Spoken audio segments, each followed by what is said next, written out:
talk Mhm. still about about your tone. You got a Yeah.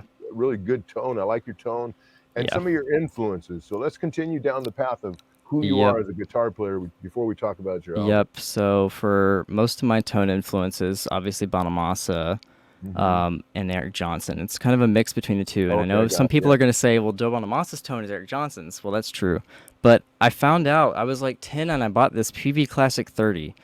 And it's like the only one that sounds good. I've heard like four other ones and they all sound like crap. But this specific one, just like, I don't know what, somebody hot rodded it or something. I don't know. I blew the thing up like 10 times now and it still sounds great. And I mixed, I played that and it was like the closest thing I can get to like an 80s Jubilee tone, Marshall Jubilee tone. Okay, no, yeah. And then I went to LA last year to record with Kenny Aronoff, and I stopped at Norm's Rare Guitar Shop, and Norm was there, and I haggled Norm to do something he never does, which is ship a amp, full head and cabinet from California to North Carolina. This was super inconvenient for him, and I'm really glad that he sold this to me. But it was a Marshall Jubilee, and it has been my dream amp my whole life.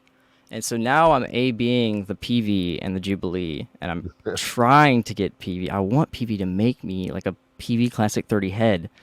Like I'll pay anything. I just want a head so that way I don't have to carry the combo and the heads. But I go for a really, really dark tone with Yeah, lots of mids yeah, and yeah. very little highs. It's a very, very dark tone. No, you got a really round, Yeah. It's thick super sound. I like. fat. Yeah, It's fat super, is the super word I fat. was gonna thick. Yep, Yep. exactly.